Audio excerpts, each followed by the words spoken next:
जय श्री कृष्ण। भगवत प्रेमियों, आज आपको इस वीडियो में श्रीमद् भगवत गीता जी का 8वां अध्याय सुनाने वाले हैं। इस अध्याय का नाम है अक्षर ब्रह्म योग और इस अध्याय में 30 श्लोक हैं। भगवान कृष्ण से अर्जुन ने कहा, किम तत् ब्रह्म, किम पुरुषोत्तम, किम अध्यात्म।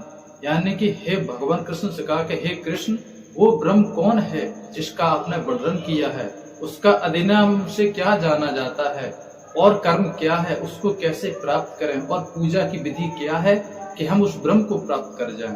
तो आज आपको इस वीडियो में बताएंगे। तो आपसे निवेदन है कि वीडियो को पूरा देखें, लाइक करें, शेयर करें और हमारे इस YouTube चैनल को सब्सक्राइब जरूर कर लें, घंटी वाले बटन को ऑल कर लें, ताकि हम जब भी श्रीमद् भगवत गीता जी का वीडियो अपलोड करें आप तक पहुंच जाए। तो भगवत प्रेमियों, मैं आपको एकदम सरल भाषा में समझाऊंगा कि पूजा की विधि क्या है और वो परम अक्षर ब्रह्म है जो भगवान कृष्ण से अर्जुन ने पूछा है, वो कौन सा है। तो आपसे निवेदन है वीडियो को पूरा देखें। मैं आपको आगे अर्थ बता रहा हूँ। श्रीमद् भगवत गीता जी का 8वां अध्याय है ये। इस प्रकार भगवान के वचनों को न समझकर अर्जुन बोले, हे पुरुषोत्तम, जिसका आपने वर्णन किया है वह ब्रह्म क्या है, अध्यात्म क्या है, कर्म क्या है और अद्भुत नाम से क्या कहा गया है, अधिदेव नाम से क्या कहा जाता है। हे मधुसूदन, यहाँ अध्यक्ष कौन है और वह इस शरीर में कैसे है और युक्त चित्त वाले पुरुषों द्वारा अंत समय में आप किस प्रकार जानने में आते हो। अर्जुन कह रहे हैं कि हे भगवान, आपने जो ब्रह्म के बारे में बताया है वह ब्रह्म क्या है, अध्यात्म क्या है और कर्म क्या है। तो अर्जुन ने कहा, इस प्रकार अर्जुन के प्रश्न करने पर श्री कृष्ण भगवान बोले, हे अर्जुन, परम अक्षर अर्थात जिसका कभी नाश ना हो ऐसा सच्चिदानंद घन परमात्मा ब्रह्म है और अपना स्वरूप अर्थात जीवात्मा अध्यात्म नाम से कहा जाता है तथा भूतों के भाव को उत्पन्न करने वाला शास्त्र भेद यज्ञ दान और होम आदि के निमित्त से जो द्रव्यों का त्याग है वह कर्म नाम से कहा गया है। उत्पत्ति विनाश धर्म वाले सब पदार्थ अद्भुत हैं और हिरण्मय पुरुष अधिदेव और हे देहधारियों में श्रेष्ठ अर्जुन, इस शरीर में वासुदेव ही विष्णु रूप से अध्यक्ष हूँ और जो पुरुष अंत काल में मेरे को ही स्मरण करता हुआ शरीर को त्याग कर जाता है वह मेरे साक्षात स्वरूप को प्राप्त होता है। इसमें कुछ भी संशय नहीं है। भगवान कृष्ण कह रहे हैं कि जो ब्रह्म है वो ब्रह्म मैं हूँ और जो भक्त, जो साधक मनुष्य अंत समय में मृत्यु के समय मेरे को स्मरण करता हुआ शरीर को त्याग कर जाता है वह सीधा मेरे साक्षात स्वरूप को प्राप्त होता है। इसमें कुछ भी संदेह नहीं है, कोई डाउट की बात नहीं है, कोई जहाँ पर भ्रम की बात नहीं है। भगवान कृष्ण ने एकदम क्लियर बोला है कि जो अंत समय में मेरे को याद करते हुए शरीर को छोड़ता है वो सीधे मेरे साक्षात स्वरूप को प्राप्त होता है। कारण है कि कुंती पुत्र अर्जुन, यह मनुष्य अंत काल में जिसको भी भाव को स्मरण करता हुआ शरीर को त्यागता है उसको ही प्राप्त होता है। भगवान कृष्ण कह रहा है कि मृत्यु के समय अंत समय में मनुष्य जिस भाव को स्मरण करता है, जिसको याद करता है, याद करते ही अगर प्राण छूट जाते शरीर से, ये शरीर छूटता है तो जिस भाव को उसने याद किया, जिसको याद किया उसी को प्राप्त हो जाता है। कि अंत काल में भी प्राय उसी का स्मरण होता है।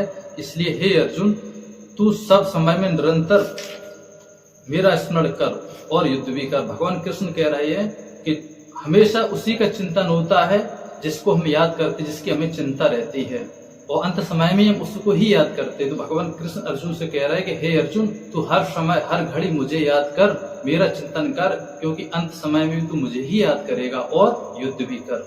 इस प्रकार मेरे अर्पण किए हुए मन बुद्धि से युक्त होगा, निसंदेह मेरे को ही प्राप्त होगा। इस प्रकार तू भक्ति करेगा, युद्ध भी करेगा तो अंत समय में निसंदेह तू मुझे ही प्राप्त होगा, तेरा नाश नहीं होगा। हे पार्थ, यह नियम है कि परमेश्वर के ध्यान के अभ्यास रूप योग से युक्त अन्य तरफ न जाने वाले चित्त से निरंतर चिंतन करता हुआ पुरुष परम प्रकाश रूप दिव्य पुरुष को अर्थात परमेश्वर को ही प्राप्त होता है।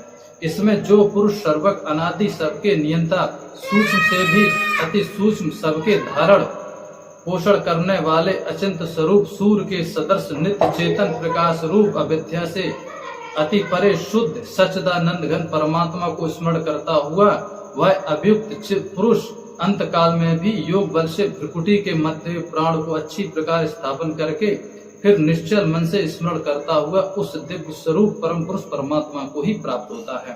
भगवान कह रहे हैं कि जो मनुष्य अंत समय में जैसे स्मरण करता है और जिस प्रकार भ्रकुटी में मध्य को प्राण विस्थापित करके मुझे याद करता है, वो परम पुरुष परमात्मा को ही प्राप्त होता है।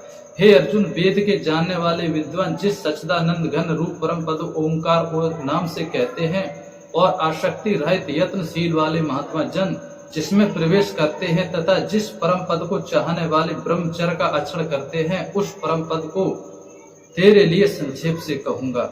हे अर्जुन, सब इंद्रियों के द्वारों को रोकर अर्थात इंद्रियों को विषयों से हटाकर तथा मन को हृदय में स्थित करके और अपने प्राण को मस्तक में स्थापन करके योग धारणा में स्थित हुआ, जो पुरुष ओम ऐसे एक अक्षर रूप पर ब्रह्म परमात्मा का उच्चारण करता हुआ और उसके अर्थ स्वरूप मेरे को चिंतन करता हुआ शरीर को त्याग कर जाता है, वह पुरुष परम गति को प्राप्त होता है।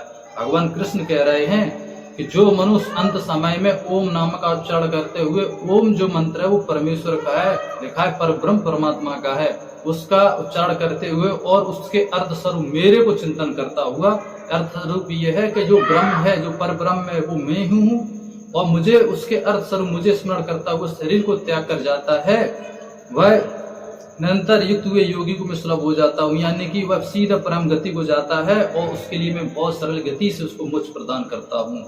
और भगवान कृष्ण कहते हैं, वे परम सिद्धि को प्राप्त हुए महात्मा जन मेरे को प्राप्त होकर दुख के स्थान रूप क्षणभंगर परम जन को प्राप्त नहीं होते हैं। भगवान कृष्ण का कहना है कि ऐसे भक्त जो मेरी सदा स्मरण करते हैं और मेरी भक्ति करते हैं और अंत समय में ओम नाम का उच्चारण करते हुए मुझे याद करते हुए शरीर को त्यागते हैं, वो परम गति को प्राप्त होते हैं, उनका पुनर्जन्म नहीं होता है। क्योंकि हे अर्जुन, ब्रह्मलोक से लेकर सब लोग पुनरावर्ती स्वभाव वाले अर्थात जिनको प्राप्त होकर पीछा संसार में आना पड़े ऐसे हैं, परंतु हे कुंती पुत्र, मेरे को प्राप्त होकर उसका पुनर्जन्म नहीं होता, क्योंकि मैं कालातीत और यह सब ब्रह्मादिकों लोक काल करके अवधि वाला होने से नित्य है। भगवान कृष्ण कह रहे हैं कि हे अर्जुन, जो अन्य देवी देवताओं की भक्ति करते हैं, जो और पितरों को और भूतों को जो जिसको भी जो पूजता, जैसी जिसकी श्रद्धा होती है वो पूजता है, वो यहाँ बन की उनका कहना यहाँ तक भी है कि जो ब्रह्म को भी पूजता है ना, ब्रह्मा जी जो और देवी इनको जो भी पूजता है, उनको भी ब्रह्म लोक से लेकर पुनरावर्ती तक के साधक जो हैं वो जाते हैं, अच्छे शुभ कर्मों को स्वर्ग में भोगते हैं, उसके भोगने के बाद फिर मनुष्य योनि में जन्म लेते हैं। लेकिन मेरा भक्त है उसका कभी पुनर्जन्म नहीं होता है। लिखा है, हे अर्जुन, ब्रह्मा का जो एक दिन है उसको 1000 चौकड़ी युग तक अवधि वाला और रात्रि को भी 1000 चौकड़ी युग अवधि वाली जो पुरुष तत्व से जानते हैं, अर्थात काल के करके अवधि वाला होने से ब्रह्मलोक भी अनित्य जानते हैं, वे योगी जन काल के तत्व को जानने वाले हैं। इसलिए वे यह भी जानते हैं कि संपूर्ण दृश्य मात्र भूतगण ब्रह्मा के दिन के प्रवेश काल में अव्यक्त अर्थात ब्रह्म के सूक्ष्म शरीर से उत्पन्न होते हैं और ब्रह्म की रात्रि प्रवेश काल में उस अव्यक्त नाम ब्रह्म के सूक्ष्म शरीर में ही लय होते हैं।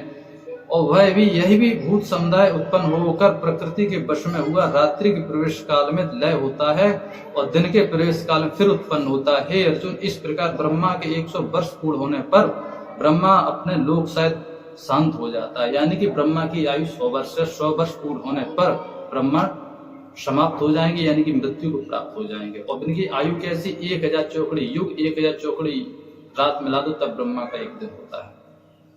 तो भगवत प्रेमियों, मैंने आपको श्रीमद् भगवत गीता जी का 8वां अध्याय का जो मेन मुख्य उद्देश्य था वो मैंने आपको सुनाया, आपको समझ में आया होगा। आज के लिए इतना ही, जल्द मिलेंगे इसी अच्छी वीडियो के साथ में। जय श्री कृष्ण।